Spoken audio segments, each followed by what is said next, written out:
क्या आप जानते हैं मिस्टर शक्ति यादव कि जिस आदमी पर आप ये इल्जाम लगा रहे हैं वो एक इज्जतदार आदमी होने के साथ साथ समाज का सम्मानित व्यक्ति भी है। इसीलिए मैं उसकी गिरफ्तारी का वारंट मांग रहा हूं, क्योंकि इज्जतदार आदमी होने के साथ साथ वो एक ऐसा ताकतवर आदमी है जो सबूत मिटा सकता है, गवाह खरीद सकता है, खत्म कर सकता है। मिस्टर यादव, इतने इज्जतदार आदमी के खिलाफ वारंट लेने से पहले आपको कुछ ठोस सबूत देने होंगे। यह अदालत आपको कल तक का वक्त देती है। This court is adjourned till tomorrow.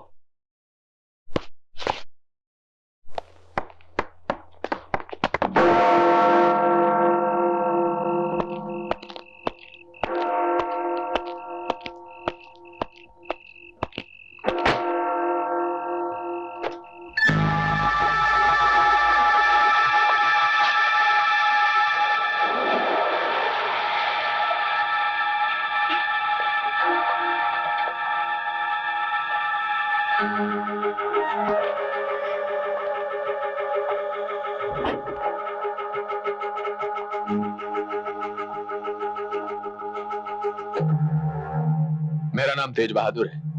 नहीं, उस टेंडरों की तरफ ना देखिए, वो आपके लिए नहीं शक्ति बाबू, मेरी हिफाजत के लिए हैं। ओ ऐसी, आप मुझसे मिलने आए हैं या यहाँ से गुजर रहे थे और मुझे देखकर हेलो कहने के लिए रुक गए? मैं आपसे मिलने आया हूँ। तो फिर जल्दी मिल लीजिए, मुझे घर जाने में जल्दी है। नौजवानों की ये अदा मुझे बहुत अच्छी लगती है, हमेशा जल्दी में होते हैं, लेकिन बरखुरदार कभी कभार बड़े बुजुर्गों के साथ वक्त गुजारने में फायदा भी हो सकता है। दरअसल तुम्हारे पास कुछ है जिसकी मुझे सख्त जरूरत है और उसके लिए मैं कोई भी कीमत देने को तैयार हूं, वरना अगर नौबत आई तो मैं शायद खून भी कर सकते हैं। खून भी कर सकते हैं। आप मुझे धमका तो नहीं रहे? नहीं, धमका नहीं रहा हूं, समझा रहा हूं। शक्ति बाबू, आपके पास मेरा एक आदमी और कुछ कागजात हैं और मेरे पास आपके उज्जवल भविष्य का नमूना है।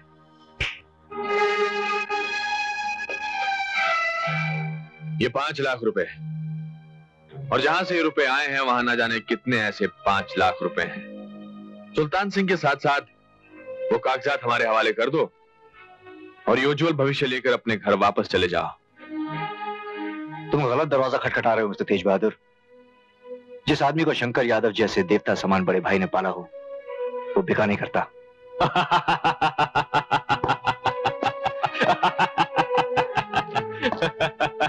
अगर शंकर यादव देवता है तब तो मैं महादेवता हूं। ज्यादा ऊंची उड़ान मत उड़ो शक्ति यादव, तुम शंकर यादव के भाई हो, तभी तो मैं जानता हूं तुम बिकाऊ हो। तेज बहादुर, तुम जैसे 2 कौड़ी के आदमी का मेरे भाई से कोई मुकाबला नहीं। दोबारा उसका नाम लिया। चिल्लाओ मत। जब कोई मुझ पर चिल्लाता है तो ये दोनों नर्वस हो जाते हैं और फिर वैसे भी एक आध गोली लगा गई तो मुझे शंकर से शर्मिंदगी होगी। और एक बात और, अगर मैं 2 कौड़ी का आदमी हूं तो तुम्हारा भाई भी तो 2 कौड़ी का आदमी है।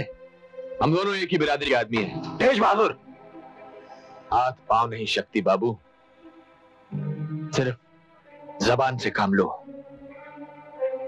और दोबारा कभी मेरा गिरेबान पकड़ने की कोशिश गलती से नहीं करना, क्योंकि इसकी सजा मौत है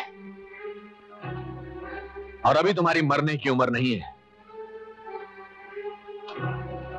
क्या तुम सचमुच नहीं जानते कि तुम्हारा भाई शंकर?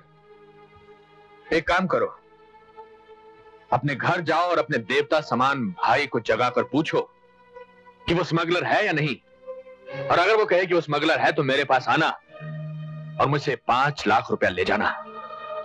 Good night.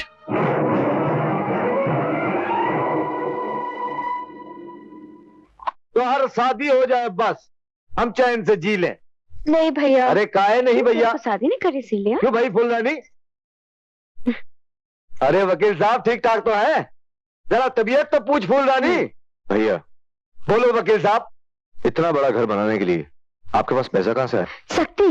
भाभी, मैं आपको डांट नहीं सकता, अच्छा होगा आप इस बीच में ना बोलें। भैया, ये महल जैसा घर बनाने के लिए आपके पास पैसा कहां से है?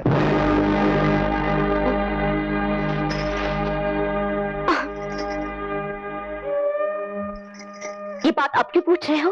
तब क्यों नहीं पूछी तुम्हारी जरा जरा सी बात पर शंकर मर जाया करता था। हाँ, ये बात तब क्यों नहीं पूछी जब इस घर में तुम दोनों ने पहली बार कदम रखे थे? मैंने कहा ना, बीच में मत बोलो। फिर कभी फूल रानी से ऐसा बात किया तो तुम यही पूछ रहे थे ना कि ये घर बनाने वास्ते पैसा कहां से आया? हम तुमको बताते, ये पैसा हम अपना दिल खोद के निकालो रहा बे। हम चाहते तो तोके भी असलिया को भी पॉकेट मार बना सकते थे, लेकिन नहीं, हम तुम दोनों पर इस जिंदगी का परछाई तक नहीं आने दिया। साफ सुथरा रखा, उजला। हम बुरे काम किए हैं, हम बुरे काम किए हैं, हम बुरे धंधे में हैं, लेकिन तुम दोनों को गंगा जल पिलाकर पालता रहा और तू 21 दिन में इतने बड़े हो गए कि हमसे सवाल जवाब करने लगे। हाँ? हमने तो आपसे इतना बड़ा घर कभी नहीं मांगा। हम तो आपके साथ एक खोली में रह लेते, आधा पेट खाते, जीते, खुश रहते। अरे ये कहे की बात है, कहे की। आधा पेट खाकर कोई खुश नहीं रहता।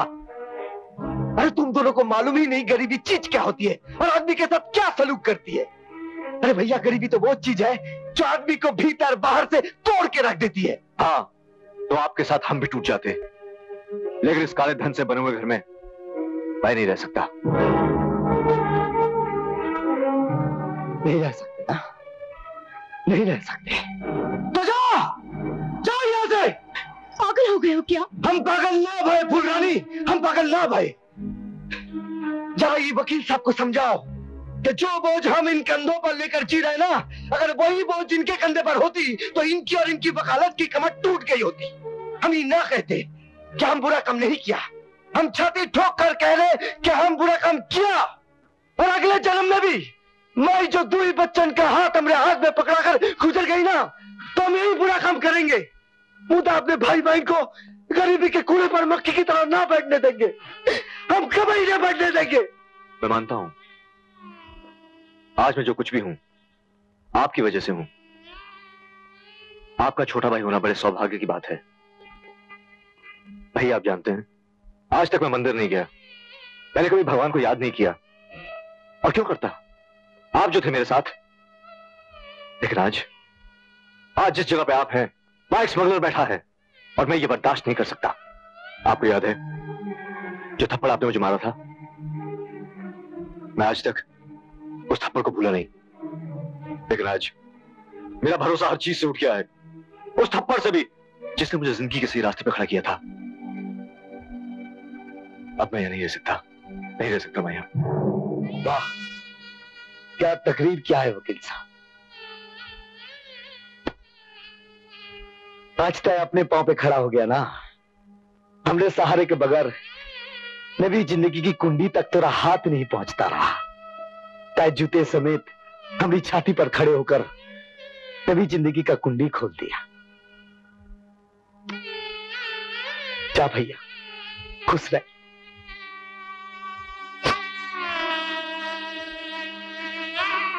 चल शीला।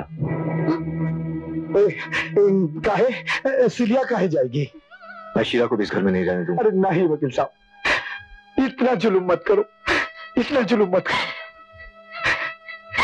काली तेरी भैया को छोड़कर चली जाएगी? आप ही चलिए ना हमारे साथ भैया। नारी, हमारी एक तो मजबूरी है, हम अभी तेरे साथ नहीं चल सके।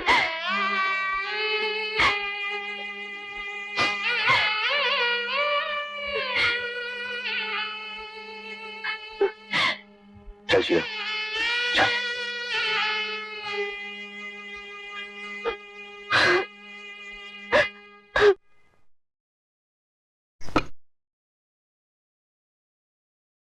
अब बैठे खाली कुर्सी को क्या देख रहा है? खाओ। कितना समझाया था कि अब ये धंधा छोड़ दे। अरे बच्चा लोग तो तेरे साथ खोली में भी चैन से जी लेगा, मगर नहीं, तेरे को तो बच्चा लोग के वास्ते बंगला बनाना था ना। अब कहां है वो बच्चा लोग?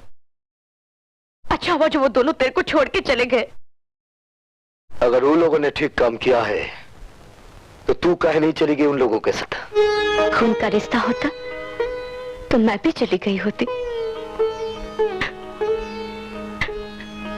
पर तेरा मेरा दिल का रिश्ता है। मैं तो तेरी गैया हूं रे। मेरे गले में प्रेम की रस्सी डालकर तूने मुझे बांध जो लिया है खूंटी से।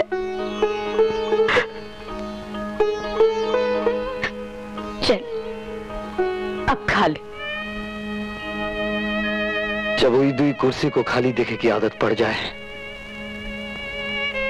तब खा लेंगे।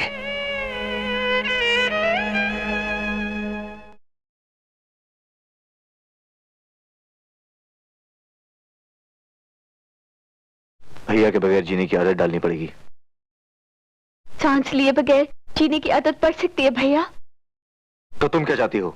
हम फिर उस घर में चलें जिसकी बुनियादों में इस देश की तबाही की मिट्टी भरी हुई है? उन्होंने तो एक मिनट सोचा भी नहीं, बस कह दिया जाओ।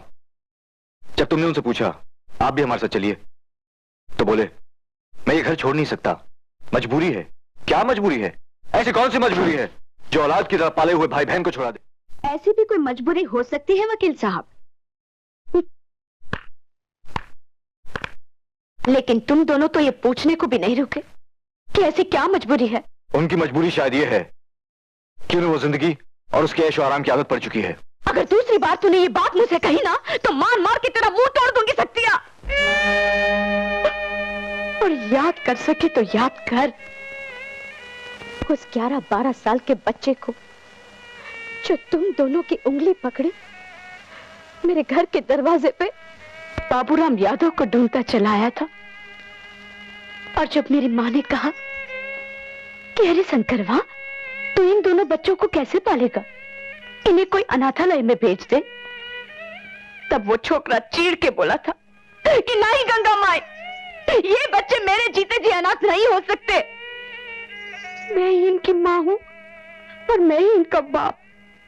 हाँ, याद करो उस हिम्मत वाले लड़के को जो तुम दोनों के लिए दुनिया भर की खुशी और आराम खरीदना चाहता था। तब उसको बुरे भले की तमीज नहीं थी। हाँ, उसने गलत रास्ता पकड़ा, मगर किसके वास्ते? तुम दोनों के वास्ते। और जानते हो उसने गलत रास्ता कब पकड़ा? हाँ, उस रात जब तुम बीमार थे, अस्पताल में पड़े थे और उसके पास दवाई खरीदने के लिए पैसे नहीं थे। वो तो तब की बात थी, आज की बात करो। आज वो सीधे रास्ते पे क्यों नहीं चल सकते? चुप रह सिलिया, तू ढेर जबान बात मत कर। मैं ये नहीं कहती कि वो अच्छा धंधा करता है। अरे हम तो उसे 1000 बार समझा कर थक गई कि अब ये धंधा छोड़ दे, मगर तुम दोनों को उसे ये सब कहने का कोई अधिकार नहीं। तो जब शीला ने उनसे ये कहा कि आप भी हमारे साथ चलिए तो वो हमारे साथ क्यों नहीं आए? अगर वजह बता दूंगी ना तो तुम दोनों की छाती फट जाएगी। ये कसम खाई थी कि स्मगलिंग करके हमें पालेंगे? नहीं, ये कसम खाई थी कि जिस आदमी ने तुम्हारी माँ के साथ बलात्कार किया था उसे खोज कर मारे बिना चैन की सांस नहीं लेगा। बलात्कार, हाँ हाँ बलात्कार। कौन था वो? यही तो परेशानी है ना उसकी। वो सिर्फ इतना ही जानता है कि वो भी इस धंधे में है, इसी वास्ते उसने तुम दोनों को छोड़ दिया, लेकिन ये धंधा नहीं छोड़ा। चलो शक्ति, भैया के पास चले, पहले उनसे माफी मांगेंगे और फिर गले मिलेंगे।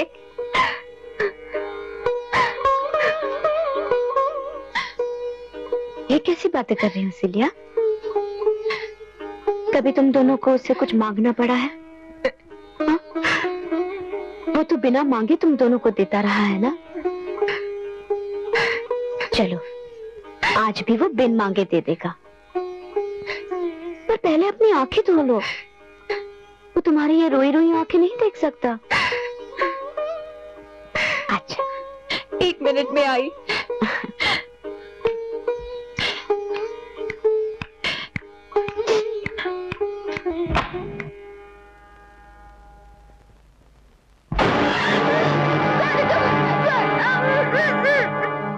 तुम दोनों को देखकर वो खुश हो जाएगा।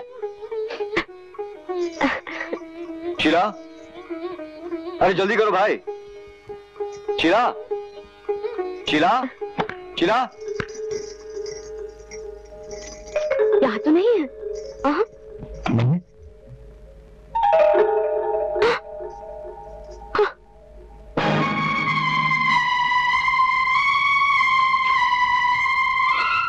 तुम्हारी बहन मेरे पास है। मेरे आदमी को डायरी समेत लेकर आओ और अपनी बहन को ले जाओ। रात को 10:30 बजे तक का वक्त है तुम्हारे पास।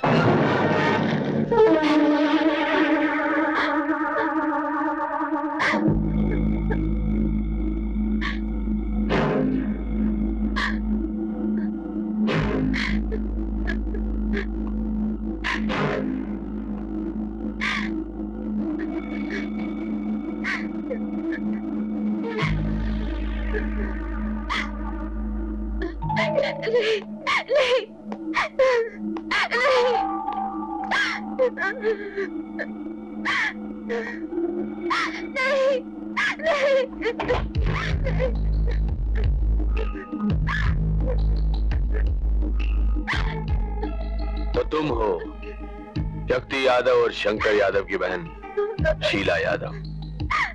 अच्छी हो, बहुत अच्छी। कपड़े उतारो। नहीं नहीं, मैं आपके हाथ जोड़ती हूँ, ऐसा मत कीजिए प्लीज। अभी मैंने किया ही क्या जो तुम ना कहने के लिए कह रही हो? अभी तो मैं तुम्हें सिर्फ देख रहा हूँ। ब्लाउज उतारो। नहीं, मुझे छोड़ दो। प्लीज उतारो ना। प्लीज मुझे छोड़ दो। मेरे भैया से तुम्हें क्यों चाहिए? वो तुम्हें दे देंगे। मुझे भैया से कुछ नहीं चाहिए, मुझे तुमसे चाहिए। तुम्हारा ये ब्लाउज उतारो। मुझे छोड़ दो प्लीज। हाँ। देखो, बाहर बहुत सारे मेरे लोग हैं।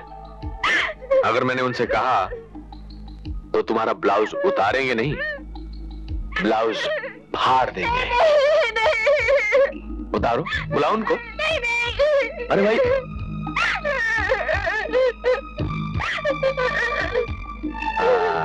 शाबाश, उतारो। उतारो। Good, very very good. हाँ, उतारो उतारो उतारो। हाँ, आखिरी बटन भी। Yes, yes, that's like a good girl. शाबाश। अब इसको फेंक दो। गुड। अब ये नीचे वाला उतारो, क्या कहते हैं इसे?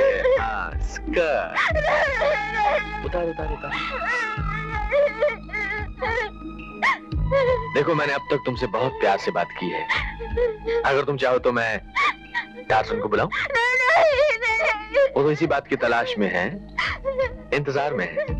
उतारो उतारो।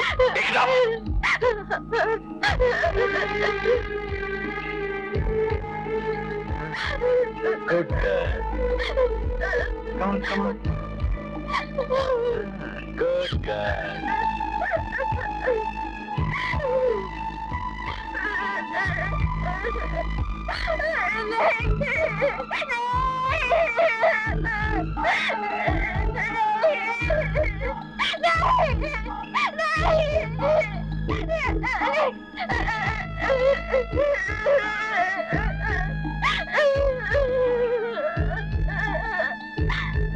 विनोद,